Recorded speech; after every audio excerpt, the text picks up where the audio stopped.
Imagine your HOA sending fake cops to your front door, demanding to arrest you. Sounds insane, right?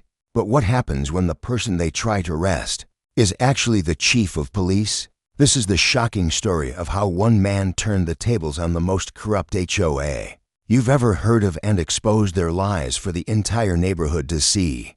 The warning letters in the heart of a suburban neighborhood, where cul-de-sacs spiraled like ribbons and the lawns were trimmed with mechanical precision. A storm was quietly brewing. The houses were mirror images of each other, lined in symmetry, each with a driveway gleaming with regulation-approved vehicles, and mailboxes standing like sentinels at the edge of perfectly measured plots. On the surface, it was the picture of order, but beneath, tension simmered. The Homeowners Association, led by a board notorious for its unyielding control, had long been a source of discontent. Residents whispered about the endless fees, the invasive inspections, and the arbitrary enforcement of rules that seemed to change with the moods of the board members. Many had learned to stay silent, to pay the fines, to comply with demands even when they felt unjust. For most, survival meant submission, but one homeowner was different. His name was Daniel Mercer, a quiet man with a broad frame and the kind of disciplined presence that drew attention, even when he said nothing at all. Daniel was no ordinary resident. By day, he worked downtown in the stately building of the Metropolitan Police Department. His colleagues knew him as Chief Mercer, the highest-ranking officer in the city, a man who had spent decades in service, climbing through the ranks with integrity and grit. Yet here, in this quiet neighborhood, no one suspected the true extent of his authority. To them, he was just another homeowner with a neatly painted fence and a respectable car in the driveway. The trouble began on a Thursday evening when Daniel returned home from a long day at the precinct. Waiting in his mailbox was a thick envelope marked with the bold insignia of the HOA. The letter inside accused him of multiple violations. His trash bins had not been pulled back in time. The paint on his shutters was a shade darker than the approved palette, and his lawn, though lush and green, had grown half an inch beyond the mandated limit. Each infraction came with a fine, totaling an absurd amount. At first, Daniel brushed it off as the typical pettiness of the HOA board. But then came the second letter. This one was harsher, warning that non-compliance could result in further penalties, even legal action. The third letter escalated further, claiming that the HOA had the authority to place liens on his property, even to evict him if necessary. The threats were written with such confidence, dripping with intimidation, that any ordinary resident might have panicked. But Daniel was not ordinary. He knew the law better than anyone else in the neighborhood. He understood property rights, legal boundaries, and the limits of an HOA's authority. He also knew when something smelled off, and these letters reeked of something more than overzealous rule enforcement. What made it stranger was the timing. Daniel's property had always been pristine. He had never received a single complaint before, and suddenly, he was being targeted with a string of escalating accusations. He couldn't help but notice that this sudden hostility began shortly after he declined to sign a petition circulated by the HOA Board 1 that would grant them expanded powers over the community budget. Daniel had seen through it immediately. The board wanted unchecked access to funds, and he refused to be complicit. Now, it seemed, they were retaliating. Over the next week, Daniel began to notice subtle changes. A board member's car lingered outside his home longer than usual. A clipboard appeared in the hands of a woman strolling past his fence, her gaze scrutinizing every corner of his yard. Even his security cameras caught figures loitering near his mailbox late at night, as if searching for something. The pressure was mounting. Then came the most audacious letter yet. Unlike the others, this one was not typed, but delivered in a heavy manila envelope stamped with a mock official seal. Inside was a notice claiming that he was under investigation by community enforcement officers for non-compliance with neighborhood laws. The language was vague but threatening, implying that failure to cooperate could lead to his arrest. Daniel's eyes lingered on that word arrest. He let out a low, humorless laugh. Whoever had drafted this had no understanding of real law enforcement. Yet, as he turned the page, his amusement faded into sharp focus. The letter stated that representatives of the HOA, accompanied by enforcement officers, would be visiting his property to escort him for questioning.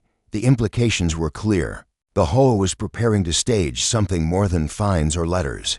They were planning a show of force. Daniel sat back in his chair, the corners of his mouth tightening into the faintest smile. If the board thought they could intimidate him with fabricated authority, they had gravely underestimated who they were dealing with. He was not just a man with knowledge of the law. He was the law. Still, Daniel knew better than to act rashly. He decided to wait, to let them make their move, to see just how far they were willing to push their scheme. In the meantime, he began documenting everything. Every letter was scanned and stored. Every strange occurrence near his home was noted. His security cameras were repositioned to cover every angle, ensuring that nothing escaped his record. The days stretched, and the tension grew thicker. Neighbors, too polite to pry directly, watched with cautious curiosity as Daniel carried on with his routine. He cut his lawn with precision, painted his shutters the exact approved color, and kept his trash bins aligned as if daring the board to find fault again. Outwardly, he appeared unshaken. Inwardly, he was preparing for the inevitable clash. Then, on a quiet Saturday morning, the moment arrived. A convoy of cars pulled into the neighborhood, stopping near Daniel's driveway. At first glance, they looked official, dark sedans with tinted windows, men in uniforms stepping out with purposeful strides. From a distance, it could have fooled anyone. Clipboards, radios, and even badges gleamed under the sun. But to Daniel's trained eyes, the illusion crumbled immediately. The badges were cheap replicas. The uniforms were mismatched. The so-called officers carried themselves without discipline, their stances sloppy, their movements betraying nervousness. The HOA had done it. They had hired imposters, dressed them in counterfeit uniforms, and sent them to confront him. They expected fear. They expected submission. They expected him to open his door, panic, and comply with their performance of authority. But what they did not expect, what they could not possibly have known, was that the man they were about to confront was not just any homeowner. He was the chief of police, and he was ready. The confrontation. Morning sun spread across the manicured lawns, casting long shadows as the convoy of vehicles came to a halt in front of Daniel Mercer's home. The quiet of the neighborhood fractured under the sound of doors slamming, heavy boots stepping onto pavement, and the distinct clatter of radios that weren't even powered on. Curtains twitched in nearby houses as neighbors peeked out, unsure of what they were witnessing. The men emerging from the sedans wore dark uniforms resembling police attire, though to anyone with a discerning eye, the inconsistencies were glaring. Patches that didn't match, belts missing essential equipment, and badges that glinted too brightly under the sun-cheap replicas that would never survive close inspection. Yet to the untrained resident, it was convincing enough. And that was precisely the point. At their head was a woman in a blazer, clutching a leather folder with the embossed letters HOA stamped across it. She was none other than Karen Whitmore, president of the Homeowners Association, and the orchestrator of the entire spectacle. Her reputation in the community was one of arrogance and control. She relished the power the HOA gave her, wielding it like a weapon against anyone who dared to oppose her. Today, her target was Daniel Mercer, and she intended to make an example out of him. The group approached Daniel's front yard, stopping at the edge of his driveway. One of the imposters, taller than the rest, stepped forward and shouted for him to come outside. His voice was stern, but wavered with the uncertainty of someone unaccustomed to command. Inside, Daniel watched the scene unfold on his security monitors. He observed their movements, their staging, their deliberate attempt to appear authoritative. He leaned back in his chair, calm and measured, his mind dissecting every flaw in their presentation. He had seen countless real operations in his career, from raids to arrests to coordinated tactical deployments. What stood outside his house was nothing more than theater, dangerous theater. But theater nonetheless. He let them wait. The imposters shifted uneasily as seconds turned into minutes. Karen tapped her foot impatiently, adjusting the folder under her arm, while neighbors began to gather at a safe distance. The tension built, exactly as Daniel expected it would. When he finally stepped outside, it was with a deliberate slowness, his presence commanding attention without a single word spoken. The so-called officers squared their shoulders, attempting to project dominance, but Daniel's stature dwarfed theirs. He moved with the confidence of someone who had stood in front of real threats, who had faced danger that could not be faked. Even without his uniform, his authority radiated. Karen was the first to speak, holding up her folder as if it were a warrant. She declared that Daniel was in violation of multiple community laws, that he had failed to comply with repeated orders, and that he was now under arrest by the authority of the HOA and its enforcement division. Her words rang out across the street, deliberately loud enough for every neighbor to hear. This was not just enforcement, it was a performance designed to humiliate him. The imposters moved to flank Daniel, their hands twitching near empty holsters that carried nothing but props. It was an intimidation tactic, clumsy but potentially dangerous if Daniel had been an ordinary resident, unaware of the truth. But Daniel was no ordinary resident. He let them finish their performance, his expression unreadable. Then, with deliberate calm, he asked for identification. The imposters exchanged nervous glances, fumbling for their wallets, producing laminated cards that looked as though they had been printed at a corner shop. Daniel took one, turning it over in his hand, studying the fake seal, the misspelled department name, the absence of any official number. Neighbors murmured among themselves, some already realizing something was wrong. The facade was cracking. Karen, however, pressed on with growing desperation, insisting that they had every right to detain him. She raised her voice, hoping volume could mask the lack of legitimacy. It was then that Daniel's demeanor shifted. His voice cut through the air, firm and commanding, the kind of voice that could silence a room full of officers mid-chaos. He explained, with precision, the legal boundaries of HOA, the absolute lack of authority they had to detain anyone, and the criminal implications of impersonating law enforcement. Each word was a hammer striking down on the fragile facade Karen had built. The imposters faltered, their confidence unraveling. Some stepped back, suddenly aware that they were not just playing dress-up, they were committing a serious crime. Karen's face flushed red, her composure slipping as she realized the crowd of neighbors was no longer watching in awe, but in suspicion. Daniel pulled a phone from his pocket and, with deliberate clarity, called in his officers. His tone was measured but firm, requesting immediate units to his address for impersonation of law enforcement and attempted unlawful detainment. He made no effort to hide his words. Every neighbor within earshot heard them, and their murmurs grew into a buzz of realization. The imposters froze. The illusion had collapsed entirely. They were no longer feared figures of authority. They were exposed frauds standing on a suburban driveway, caught in the act. Karen's confidence faltered, her attempts to regain control drowned out by the sound of approaching sirens in the distance. Daniel remained motionless, his presence steady, as his officers arrived. Real squad cars, real uniforms, real authority. The contrast was undeniable. Within minutes, the imposters were disarmed of their fake equipment, their badges confiscated, and their props tossed into evidence bags. Some resisted weakly, but they were quickly subdued. Others broke down entirely, confessing that they had been hired by the HOA under the promise that it was merely a community enforcement action. Karen tried to protest, insisting it was all a misunderstanding, but her words fell flat. The neighbors had seen too much. They had witnessed her staging a fake arrest, her abuse of power laid bare in front of the entire community. Her reign of intimidation had shattered in an instant. As the imposters were loaded into real police vehicles, Daniel remained on his driveway, arms crossed, silent but resolute. He didn't need to gloat. The truth had spoken for itself. His neighbors, once hesitant to speak out against the HOA, now saw the lengths to which the board would go to enforce its control. And they saw, too, the quiet strength of the man they had underestimated. But Daniel knew this was not the end. Karen was not the type to surrender so easily. Exposure would not humble her. It would enrage her. She had power, influence, and a network within the HOA that thrived on manipulation. As the last squad car pulled away, taking with it the failed impersonators, Daniel looked across the street at Karen. Her glare was cold, filled with venom, a silent promise that this battle was far from over. And deep down, Daniel understood.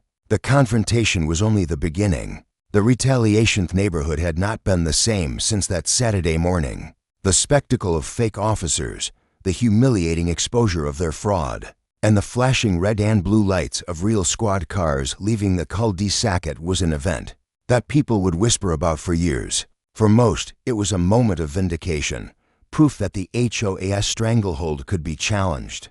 For Karen Whitmore, however, it was the beginning of her unraveling. Yet Karen was not the type to slink away into silence.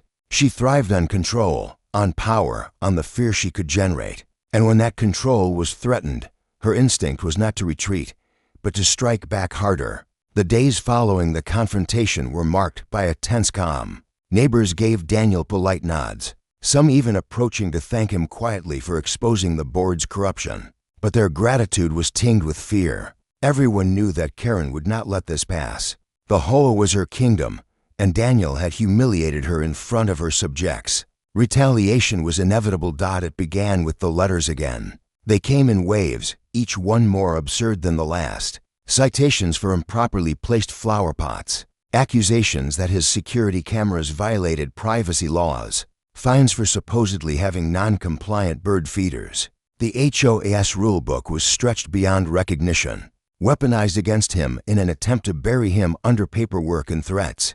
Daniel read each letter with calm detachment. He scanned them, logged them, and filed them away as evidence. None of them held any real legal standing, but that wasn't the point. The letters weren't about legality, they were about harassment. They were meant to wear him down, to make him crack, to force him to bow to Karen's authority. When the letters failed, Karen escalated. Strange cars began parking near Daniel's property at night, their headlights dimmed but their presence unmistakable. Neighbors noticed board members knocking on doors, holding whispered conversations, sowing seeds of fear and misinformation. Rumors spread that Daniel was under investigation, that his confrontation had put the entire community at risk, that he was a danger to the neighborhood. It was propaganda, carefully designed to turn public opinion against him. But Karen underestimated the quiet strength of truth. Many neighbors had seen the imposters with their own eyes. They had witnessed the fake badges, the panicked expressions when real officers arrived, the undeniable fraud that had unfolded in their street. Some even began questioning why their dues were so high, why the board had such unchecked authority, and why their president was so intent on silencing a single homeowner. Sensing the shift, Karen grew desperate. At the next HOA meeting, she stood at the front of the room with her usual bravado, declaring that Daniel's actions had endangered the community, that he had disrespected authority, that he was a disruptive element that needed to be dealt with. She tried to frame herself as the victim, the noble leader standing against a rogue resident. But cracks showed in her performance. A few brave homeowners challenged her, asking about the fake officers, about the funds used to pay them, about the legal risks the HOA had taken under her direction.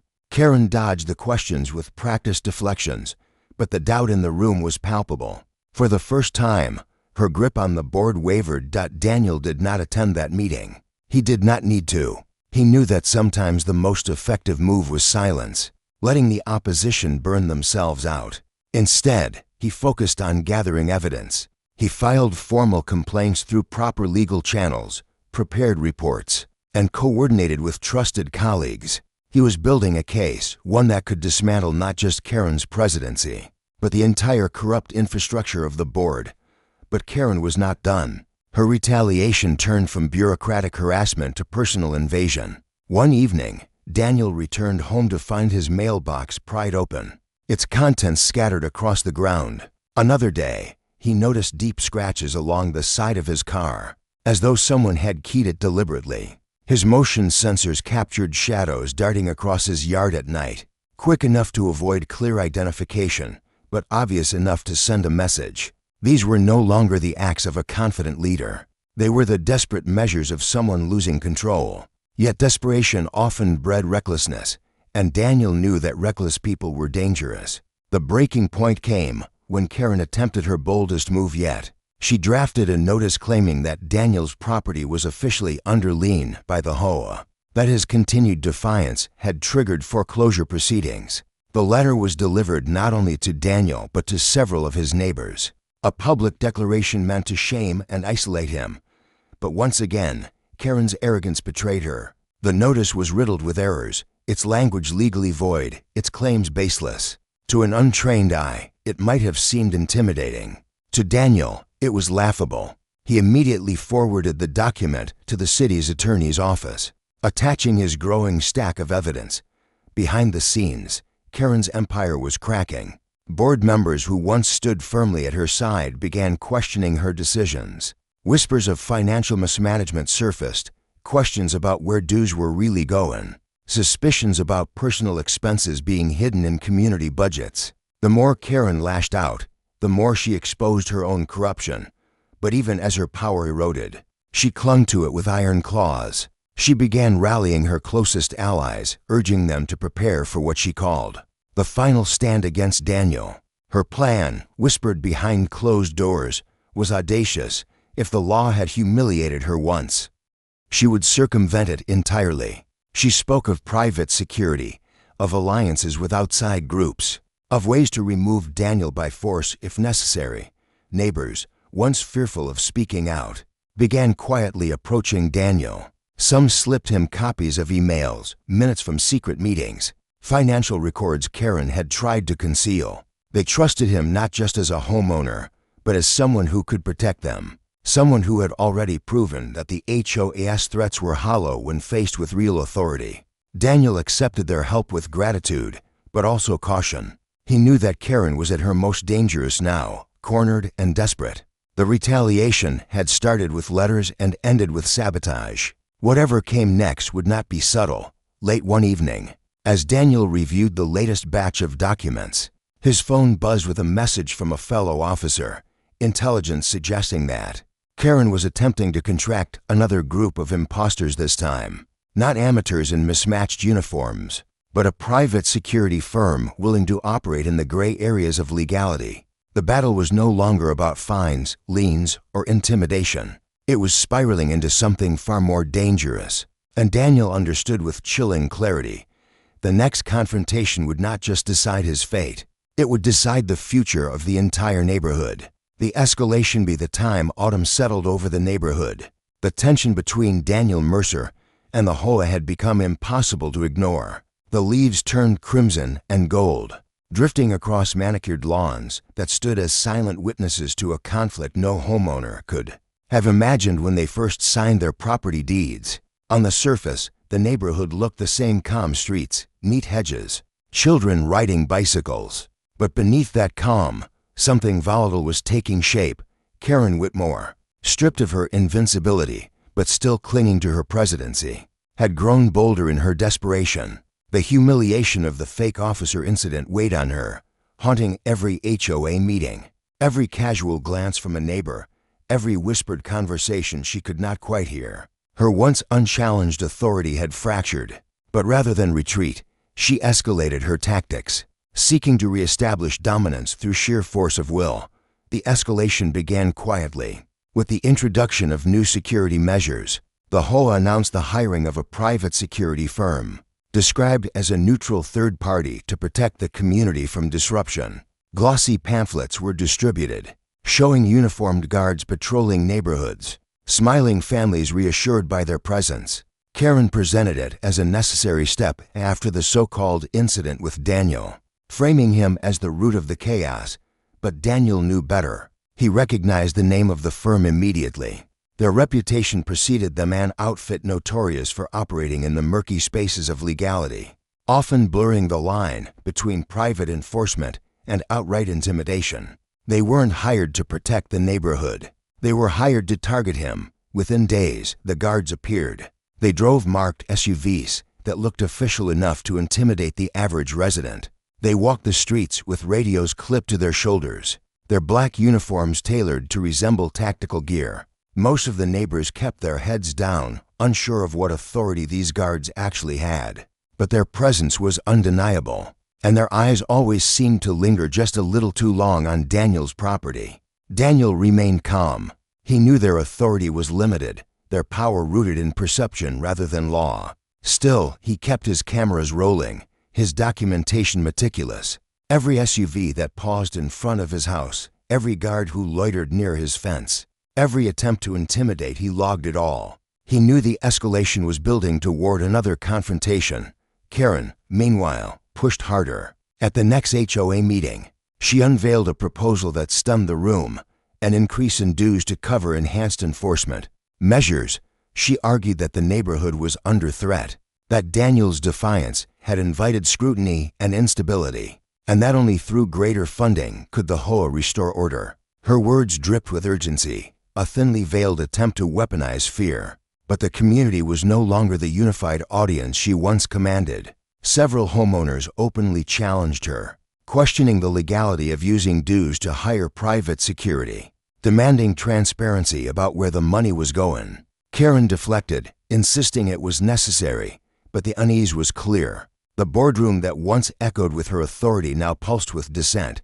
For Daniel, the signs were unmistakable. Karen was losing her grip, and in losing it, she was willing to take risks that could spiral into outright illegality. He braced himself for what he knew was coming: the moment when the private security firm would cross the line from passive intimidation to direct confrontation. That moment arrived one cold November night.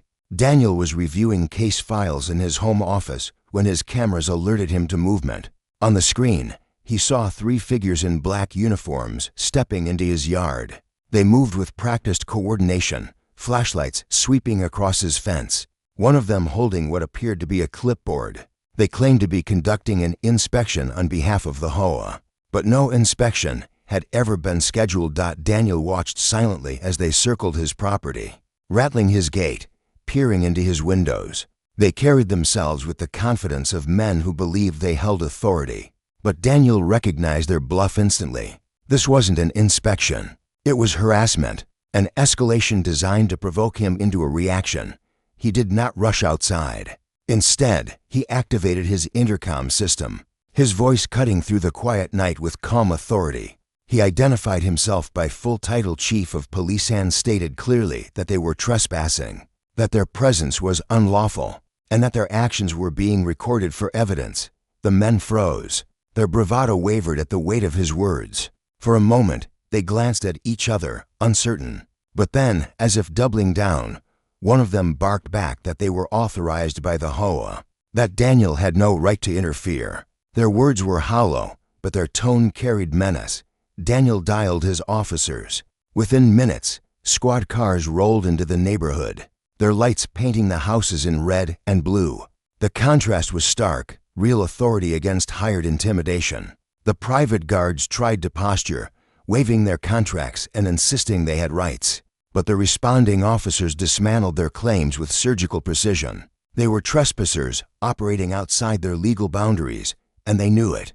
Karen arrived in a flurry, summoned by panicked calls from her guards. She stormed into the scene, her face contorted with outrage, declaring that Daniel was abusing his power, that he was using his position to suppress the HOA's lawful actions. But her words carried little weight now. Neighbors had emerged from their homes, watching from sidewalks. Their trust in her authority eroded beyond repair. They saw the guards for what they were: tools of intimidation, not protectors. The guards were escorted off the property, their contracts seized as evidence. Daniel stood silently, arms crossed, his expression calm but unyielding. He had not needed to raise his voice or flex his power. The law had spoken for him. Karen's fury, however, was palpable.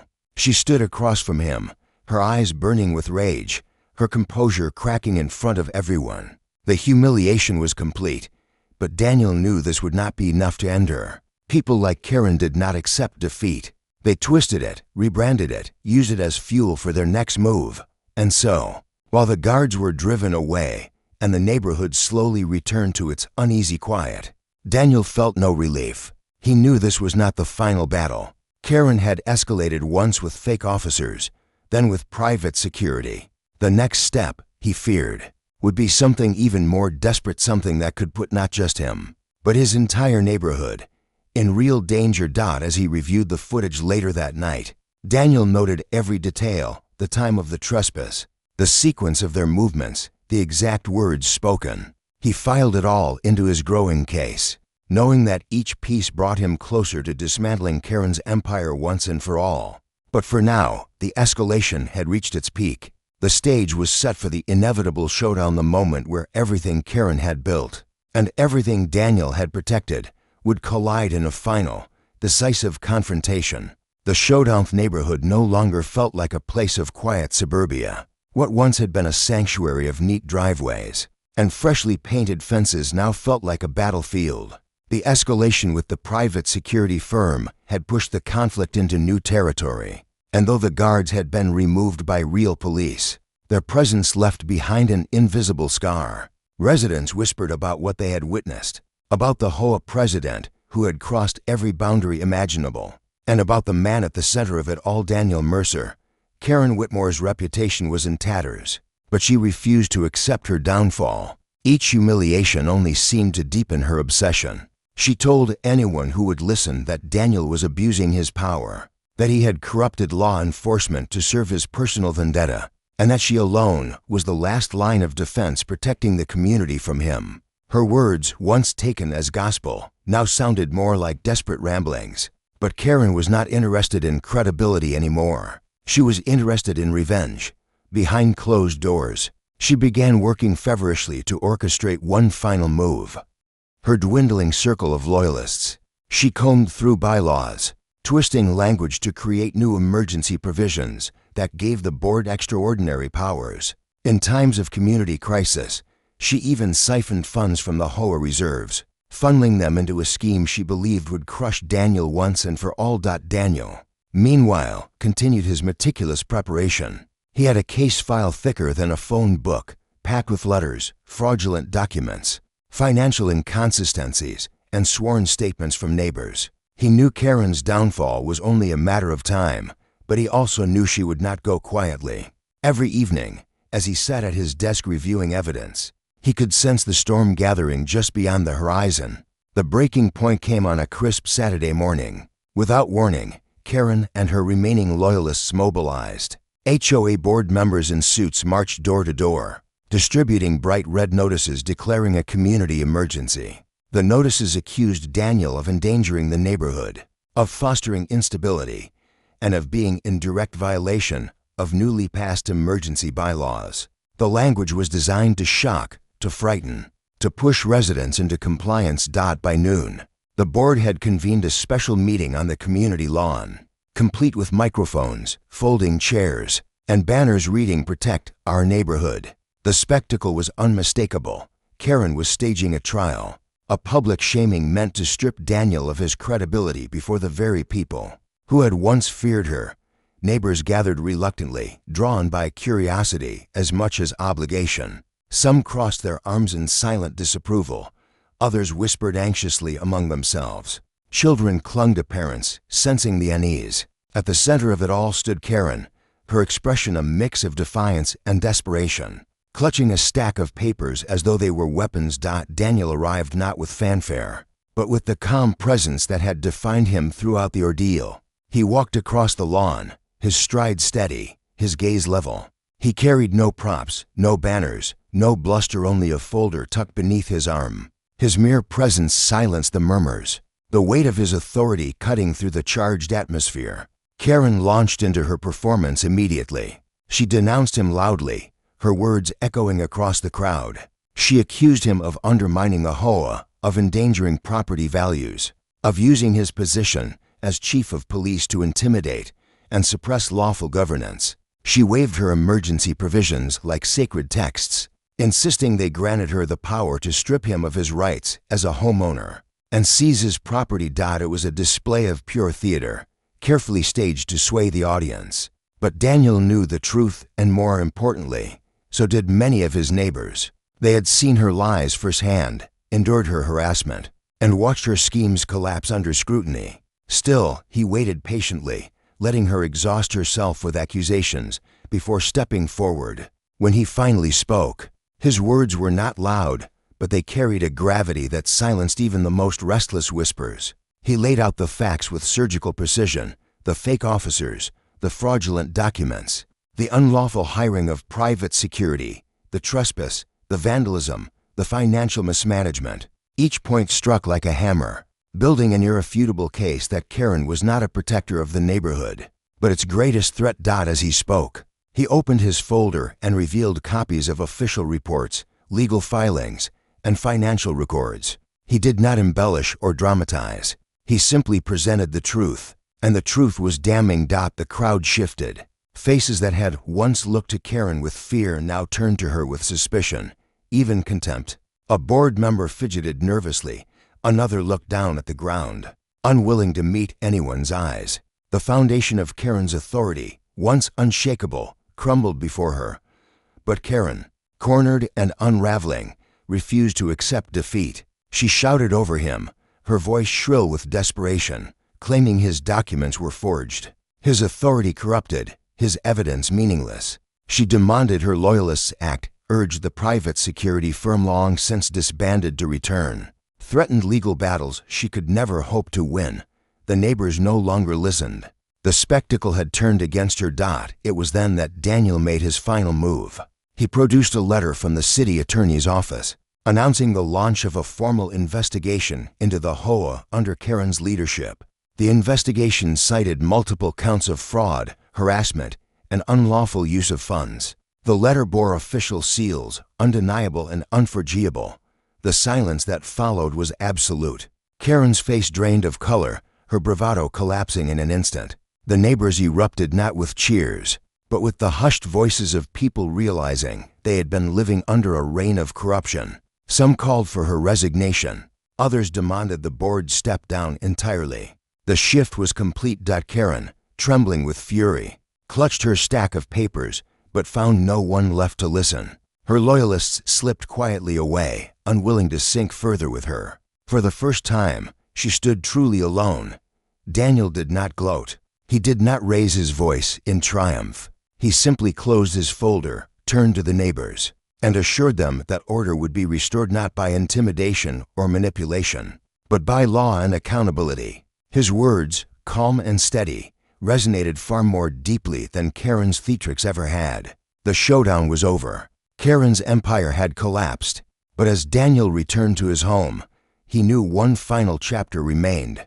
The HOA would face consequences, investigations would unfold, and justice would take its course. Yet he also knew that Karen's rage, though silenced, still simmered beneath the surface. She was not the type to fade quietly into obscurity. The battle for control of the neighborhood had ended, but the reckoning, the moment where every truth would be laid bare, was still to come. The reckoning in the days following the public collapse of Karen Whitmore's authority. The neighborhood felt different. For the first time in years, the shadow of the HOA no longer loomed as an untouchable force. Neighbors walked their dogs with less tension in their shoulders, waved to one another without fear of who might be watching, and spoke freely about what had happened on that lawn. It was as though the entire community had been holding its breath, and now, at last, they exhaled. But for Karen, the humiliation was unbearable. Her once loyal subjects had abandoned her, her board fractured, and her name became a whispered cautionary tale. Yet instead of retreating quietly, she clung to the last shreds of her crumbling power, firing off frantic emails, drafting incoherent notices, and threatening lawsuits no one took seriously. Each act only deepened her isolation. The reckoning had already begun. The city attorney's office moved swiftly, propelled by the evidence Daniel had compiled over weeks of patient documentation. Investigators arrived in the neighborhood, their unmarked cars parked discreetly along the curb as they combed through HOA records. Subpoenas were issued. Financial ledgers were seized. Bank accounts tied to the HOA were frozen pending review. The glossy facade of the boardroom cracked wide open, revealing the tangled mess beneath. What they found was worse than even Daniel had suspected. Community dues had been siphoned into personal accounts. Thousands of dollars had been spent on luxury dinners, spa retreats, and even a private vacation thinly disguised as a conference. The hiring of fake officers and private security had not only been unlawful, but had drained funds meant for community upkeep. It was a house of cards built on greed, and now every card was tumbling down. Neighbors who once whispered in fear now stepped forward boldly. Statements poured in, residents recounting years of harassment, fines for trivial offenses, threats of liens, intimidation tactics that mirrored the ones Daniel had endured. For too long, they had been silent, believing themselves powerless. Now, emboldened by Daniel's example, they spoke with clarity and conviction. Their voices, once stifled, became the final nails in the coffin of Karen's reign. Karen herself tried to mount a defense. She appeared at one last board meeting, demanding loyalty, insisting that the investigation was politically motivated, that Daniel had orchestrated everything to destroy her. But her words fell flat. Where once her voice commanded the room, now it echoed in emptiness. Even the few who had clung to her side looked away, unwilling to share in her downfall. When the investigators finally delivered their findings, the conclusion was undeniable. Karen had abused her position, violated state statutes, and defrauded her neighbors. The recommendation was clear. She and several complicit board members would face civil penalties, possible criminal charges, and immediate removal from their positions. The HOA, once her personal fiefdom, would be placed under temporary outside management until new elections could be held. The day the decision was announced, the neighborhood gathered again, not in fear this time, but in cautious celebration. Parents brought their children, couples carried lawn chairs, and people who had barely spoken to one another before now mingled freely. It was more than just a meeting. It was a reclamation of their community. Daniel attended, not as a leader demanding recognition, but as a neighbor among neighbors. He stood quietly at the edge, hands in his pockets, watching as people laughed and smiled without fear of reprisal. For him, this was victory, not the personal triumph over Karen, but the restoration of balance, the proof that intimidation and corruption could not stand when met with truth and resilience. Karen, however, was nowhere to be seen. Stripped of her title, facing investigations, and abandoned by her board, she had retreated behind the closed blinds of her home. Her once proud SUV sat unused in the driveway, its tires slowly gathering dust. For years, she had been the self-appointed queen of the neighborhood. Now, she was a pariah. In the weeks that followed, the community began to heal. Without the constant barrage of fines and threats, residents took pride in their homes on their own terms. Some painted their shutters in new colors. Others planted gardens that had once been deemed non-compliant. Children played in the streets without parents worrying about arbitrary curfews. The neighborhood was still orderly, still beautiful, but now it felt alive rather than controlled. The new HOA elections came swiftly, and this time, the process was transparent. Neighbors nominated candidates who were willing to serve, not rule. Daniel was asked repeatedly to run, but he declined. His role, he said, had never been to lead the HOA, but to ensure that it could no longer be abused. He remained a watchful presence, a quiet reminder that the law stood above all else. And yet, even as the neighborhood moved on, the memory of Karen lingered. Some nights, Daniel would see her lights flicker on across the street, a shadow pacing behind her blinds. He knew she still blamed him, that her bitterness would never fade. But she was no longer a threat. The law had stripped her of her power, and the community had reclaimed its voice. The reckoning was complete. For Daniel, the experience reaffirmed something he had always known but rarely seen so vividly: that authority without accountability is a dangerous thing, and that true strength lies not in domination, but in standing firm for what is right. He had faced down fake officers, private guards, and the wrath of a desperate HOA president, but in the end, it was truth, patience, and the law that prevailed. As he stood on his porch one evening, the setting sun painting the sky in hues of gold and crimson, Daniel felt a sense of peace. The neighborhood was quiet again, not the forced quiet of fear, but the natural calm of a community finally free. The battle was over, the reckoning delivered, and justice had been done.